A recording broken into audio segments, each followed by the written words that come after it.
Airfix recently ran a promotion on their website for a free pair of socks for orders over £40. These socks would be one of 4 designs randomly selected with your order. Now, obviously, I'm not one to just pointlessly buy merchandise from a manufacturer.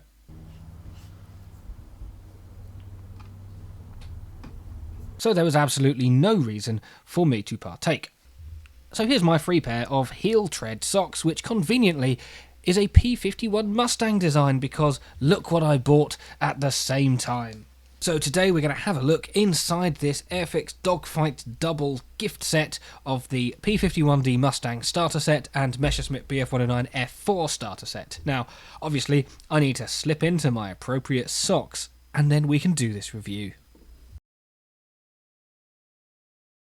So on the outside, we have everything that you would need to see for it. It includes the paints and 2 brushes, 1 polycement, 2 brushes, 9 acrylic paints. Tells you that it's a Dogfight Double. You've got both planes in there flying dangerously close. Don't they know that that's how accidents happen? And you can see here the little graphic showing the schemes included. That angle of P-51 doesn't really show very much, so it's useful that they have that on there.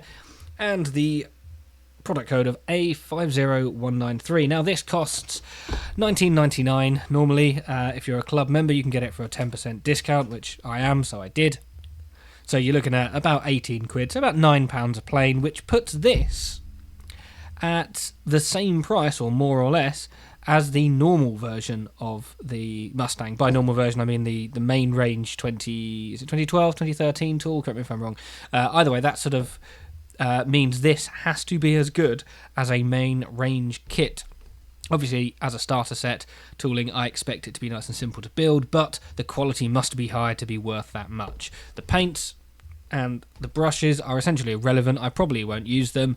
We'll discuss that later in the video, what I plan to do with it, but you kind of assume with a set like this that the price covers the bulk of it, and that's the incentive to buy it in a set, rather than increase the price of the original planes just to throw some crappy paints in there. Anyway, we have the multilingual greyage on that side, telling you it's made in India and the UK, but not much else on that.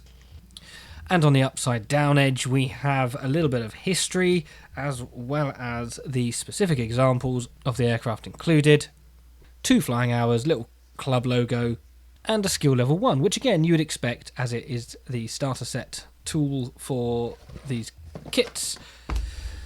On the back, we once again have the same history that it had on the side, as well as the aircraft that are included, and an image showing them made up, although it looks more like a render than an actual image. Something tells me that they are not real.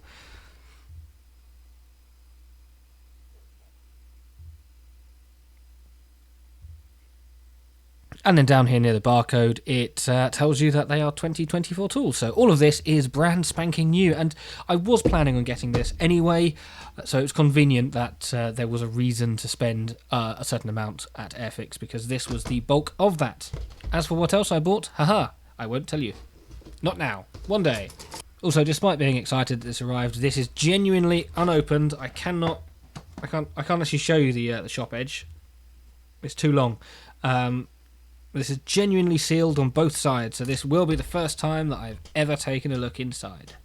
So I've just peered inside and I've seen it's a box in a box. What do I mean by a box in a box? Well, it's a So in addition to the end opening box, yes, there was also this base of a box inside. In here we have a P-51, very nice.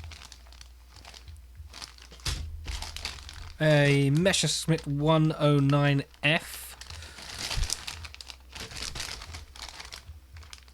and a bag containing 9 bin fillers, a sticky bin filler, and 2 paintbrushes.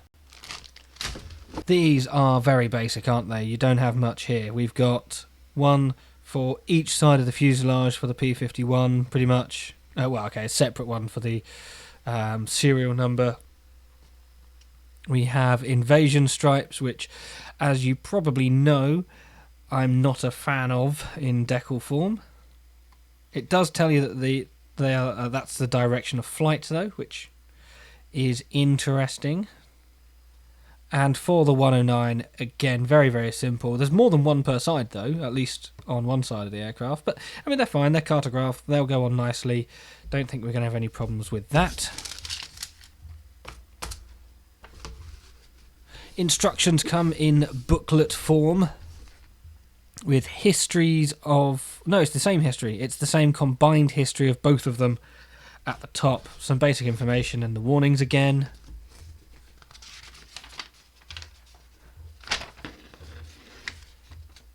Part map down the bottom on there and just the usual gumph at the top. And then the actual instructions start here on page 3. Now, I've not made the new P-51 starter set, and I have a lot of P-51s in my collection, and I was planning on doing a large comparative build, obviously not one video, but a series of all the different 72nd P-51s that I have. This will probably kick things off. Why not start at the beginning with a starter set with the normal range P-51 as well. I'd quite like to see what these two are like directly and then expand the series from there. But these are very, very good instructions for a beginner. If you've never made a plane before, then I do genuinely thoroughly recommend starting with something like this. If you've got friends or relatives slightly intrigued in the hobby, then yeah, pick up one of these. Hopefully this goes together as nicely as it looks like it will. One thing which was mentioned in the Model Minutes video of this same kit is that for whatever reason you only have the option of putting the tail wheel down. So if you want the tail wheel up, tough, don't. Reassess your priorities. Presumably, yeah, they've just moulded the doors open on the fuselage, which seems a bit stupid, actually, if I'm honest. I don't know why you would do that. Anyway, as usual, I'm not going through every single step. You saw the pages, they're all there. It should be nice and easy. I do note that they want you to paint the yellow of the nose and machine guns and things. Sometimes they'll provide that as a decal. Not this time, however, and yellow is not the easiest colour to paint, so maybe not best for a beginner. But then again, this is a gift set rather than a starter set, and the fact that they've put invasion stripes on this one would already suggest that it's going to be a bit more complicated. But I really like this scheme. I've always preferred P-51s that are green on top, silver on the bottom, rather than just all over silver. I really think it adds something very special to an already excellent aircraft. So yeah, I will definitely be doing it in this colour. Hello, Future Captain here. Just a very quick update because I have learnt something since I first recorded this. This scheme here, by the way, which is 4413926, very catchy name, obviously. E2S would be an easier way of doing it. That scheme there, which is the only scheme provided in this kit, is also in the Tamiya P-51D Mustang. Again, 1/72 scale, there it is. It has two schemes on the side. You've got PT the second. You got the one on the box, silver with blue, and you have this one here. But there is actually a third scheme in the box, which is Urban Drew. It is the exact same plane, E2S, as you can see there. Obviously black and white painting instructions instead of the colour. I just thought it was worth noting. I bought the Tamiya kit with the expectation to do this scheme. I thought, oh yeah, that will look really nice. I'll have two green and silver ones, and then I looked at the box and went, oh yes, I'm not going to have the same aircraft twice. Well, probably not. Either way, just wanted to quickly drop that in as something that I'd picked up on. There are, of course, slight variations in what Tamiya and Airfix think the aircraft look like, particularly around the stripes. For example, here they're just painted white over everything, whereas here they suggest they're not, and whatever. Anyway, just wanted to quickly drop this in as something that I'd learnt. Back with the original unboxing. Onto the Messerschmitt 109, and much the same in terms of the instructions. Tells you where to put the glue, makes it very simple, shows where on the sprue the parts can be found, and things are generally rather simple. I mean, the interior there is basically just a bucket. But, I mean, I'm not expecting super detail. If it gets the shape across, then that's kind of all it needs to do. So yeah, no problems from me thus far. And there we go. Yes, again, gluing all of the rest of it together. And they both come with the new style of shadow stand, which is a nice touch. Although, of course, you can only have the P-51 with the wheels down because apparently that's what Airfix think you should do. And the call out for the 109 then, it describes there, camouflage is typical of the late Messerschmitt 109F series factory splinter scheme. Consisted of RLM 74, 75, 76 with 74 mottling. So 74 and 75 are the top colours, 76 is the bottom colour. Propeller blades were, of course, RLM 70. They were not black, don't paint them black. The fact that this is a mottled scheme clearly marks it out as being much more complicated than a standard starter set, because mottling is not easy, and also the leading edge on the wing doesn't quite go over the wing, so it's not the easiest aircraft to paint, especially given that they're not very large, but we'll see. I will do that one, so I've decided that much at least. We then have a contents list in multiple languages and advice for supervising adults. Now, from my experience, you can supervise an adult by just putting them in front of the TV and giving them a beer, and then they'll leave you alone.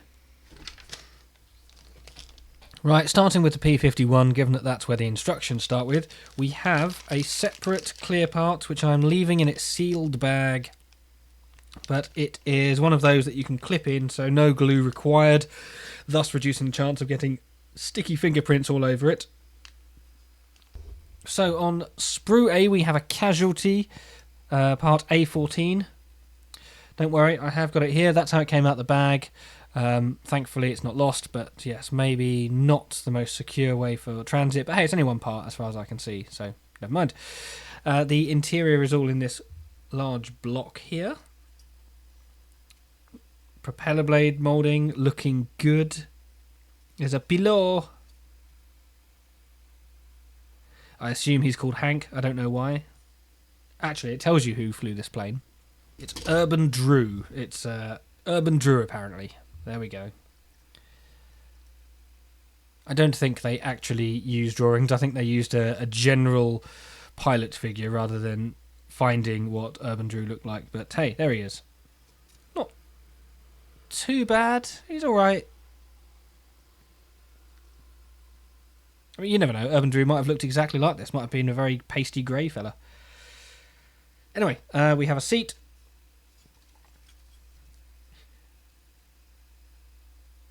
And the detail on the exterior of the fuselage is rather nice. Yeah, I must say that is quite impressive. Considering that as it's a starter set, they're trying to limit the number of unnecessary parts, so they've not done huge amounts of detail. Most of it is moulded, but as long as it's moulded well, it's going to get the right impression across, and I think it will. I think it will look like a reasonable aircraft when done. And yeah, there's the undercarriage doors for the rear, moulded open. I think I will cut those off and do it with the wheels up. That's what I think I'll do, just for something a little bit different.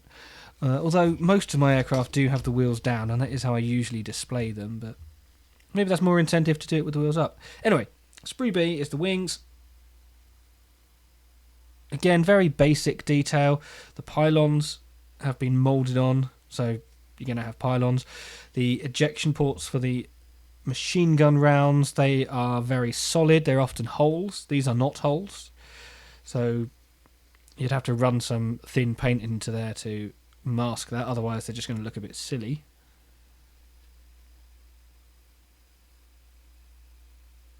But certainly not bad. And oh, that's the stand, of course, for the shadow stand. Yeah, definitely not bad. And the sprue C has everything else on it. We've got drop tanks, which, given that it's got moulded pylons, would make sense to fit the drop tanks as well, make the most of the pylons. We have the undercarriage legs and the shadow stand.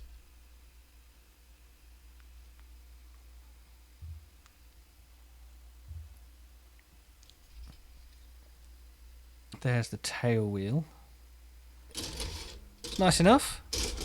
Let's put that away and get the 109 out. Once again, single clear piece is separately wrapped, so I will leave that in there. It looks nice and clear through the bag, but we'll wait until we build it to see what it's actually like. Sprue A always seems like a good place to begin, doesn't it? We have the fuselage, or fuselage as I like to call it. Again, very nicely moulded detail. It's not too heavy, not too shallow. Looks very nice. The exterior detail on this kit seems to be very nice. That is pretty much the entire interior by the looks of it. Yeah, very minimalist interior, so not the most detailed, but again, starter set, so I'm giving it a fair bit of slack. The spinner with the hole for the cannon. There is the pilot. They don't mention what this guy's name is, so I shall call him Heinrich. He also seems to have extremely long legs. I don't think that's right. I mean, I know the Messerschmitt 109 had a cramped cockpit, but I'm pretty sure you didn't need freakishly long legs and a small torso to actually fly it. We have an arrow so that the pilot knows which way to fly. Sprue B has the wings. Again, very, very nice. And I do have a fair selection of Messerschmitt 109, so it'll make a nice comparison with those. I don't have an F, though, but a G is visually very similar, so I could use that. Yeah, it doesn't look too bad. C, we have the shadow stand,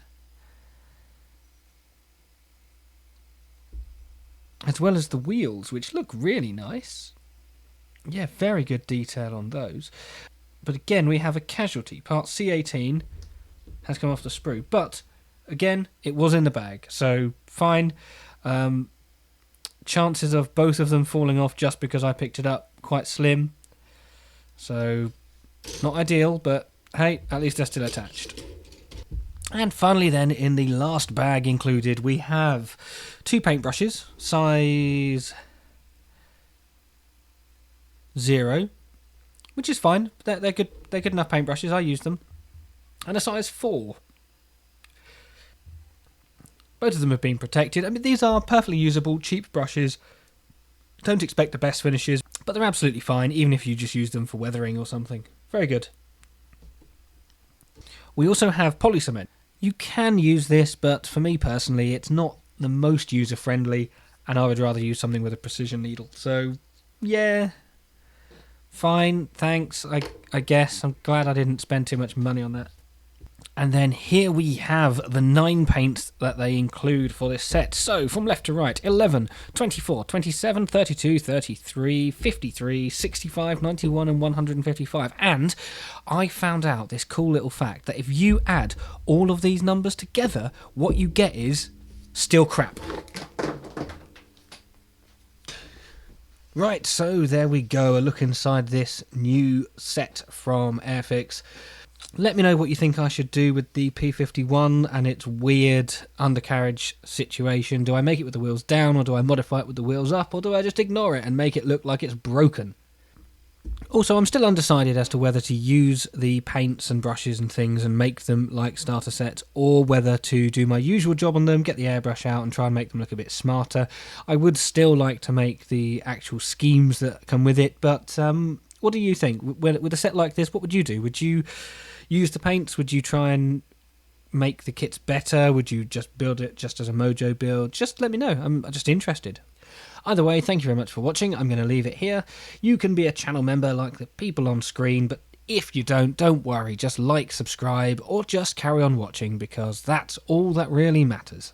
And finally, do let me know, are you the sort of sucker that will buy things just for a free pair of socks? Because honestly, I'm in my 30s, and a free pair of socks is actually quite exciting, because the ones I've got have holes in now. So, it's like Christmas all over again, except warmer, I guess.